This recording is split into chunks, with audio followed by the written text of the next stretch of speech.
back, you're watching Overdrive. As the factory custom bike, the 42 Bobber from the classic legends of Java motorcycles actually better than the Java Perak? It's time to find out.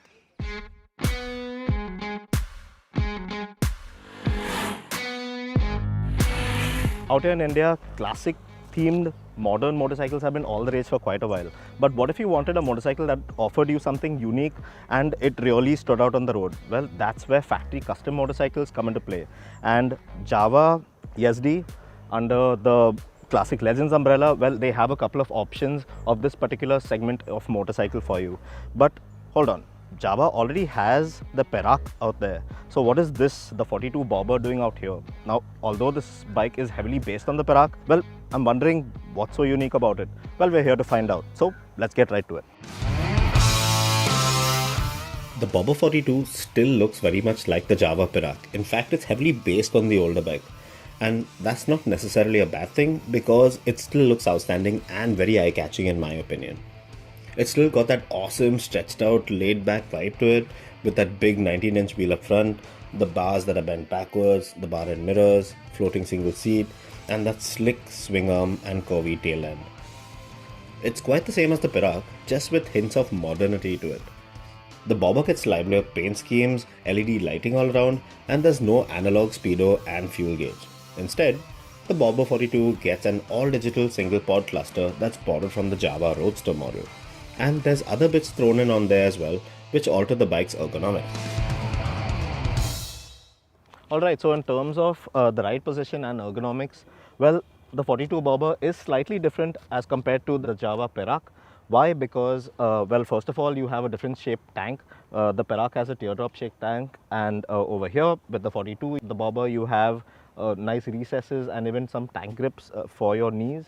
Then you have the slightly forward set foot pegs which alter your rider triangle when you get to the bars. The seat as well has been changed, and the suspension unit, the monoshock at the rear, has been softened a bit to take on bumps a little better. But how does this all translate out on the road? Let's find out. Now, the riding position on this bike will have your arms and legs stretched out forward, which may look super cool to onlookers, but really it isn't the best over long stints in the saddle. This, coupled with the 1458mm wheelbase, means that this bike isn't a very agile handler. In true Bobber fashion, the ride quality is stiff, which means that this bike can get quite choppy over terrain that isn't ultra smooth. Even small bumps send shocks through the seat, which many Indians won't really appreciate given our poor road conditions. Also, ground clearance is low and you'll be scraping the feelers the moment you take on a corner with even a bit of gusto, which brings me to the engine. The engine is the same 334cc liquid-cooled single-cylinder unit as the one on the Perak, and it comes in the same state of tune as well, producing 30 PS of power, 32 Nm of torque, and it comes mated to the same 6-speed gearbox. The engine still feels and sounds rough around the edges. It feels strained even around 4000 RPM, and that's when the fun really starts with this bike. Now, I like the fact that Java has been paying attention to its customers, and there is evidence of that on this bike as well.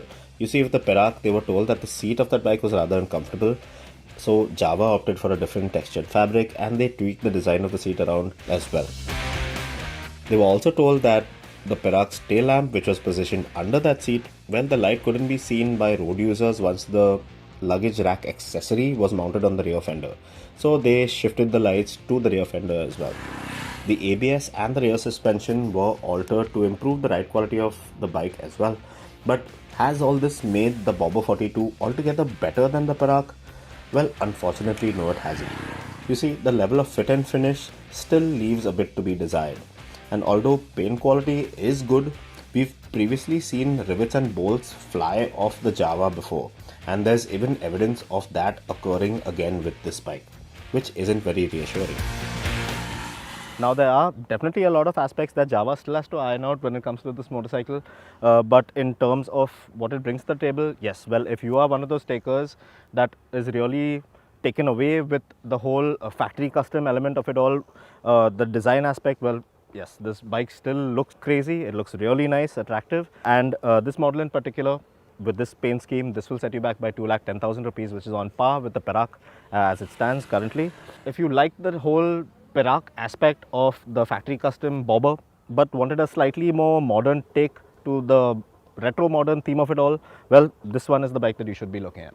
Well, do you think yet another retro style motorcycle from Java Motorcycles Classic Legends was in need of the hour? Let us know in our comment section on our YouTube channel. We'll be back after a very short break to tell you all about the Maserati Levante